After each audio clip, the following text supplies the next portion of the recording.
മോൾ ഇതുവരെ വീട്ടിലേക്ക് എത്തിയിട്ടില്ല. ഇങ്ങോട്ടാന്നും പറഞ്ഞാ പോന്നെ. ഞാൻ ആശുപത്രിയിൽ നിന്ന് വന്നപ്പോൾ സന്ധ്യയായി. ഞാൻ വന്നപ്പോൾ കെട്ടിയിട്ട് എൻ്റെ ചെക്കനെയും കാണാനില്ല. കുറച്ച് കഴിഞ്ഞപ്പോൾ അവൻ വന്നു. അന്നേരം അവൻ്റെ കൂടെ ആരും ഉണ്ടായിരുന്നില്ല.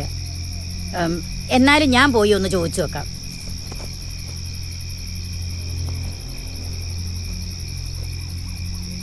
രഘു, രഘു, എണീക്ക്, എണീക്ക്, എണീക്കടാ രഘു, എണീക്ക്, എണീക്ക്.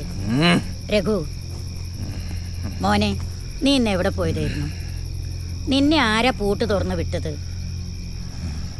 എടാ, നീ ഇന്ന് എവിടെ പോയതായിരുന്നു? ഞാനിന്ന് കുന്നിന്റെ മുകളിൽ പോയിരുന്നു. എന്നിട്ടെന്താ മഴ വന്നപ്പോ ഞാൻ ഓടി പോന്നു. അപ്പൊ റാണി ഉണ്ടായിരുന്നോ മോന്റെ കൂടെ? റാണി ഉണ്ടായിരുന്നു. എന്നിട്ട് അവളെവിടെ?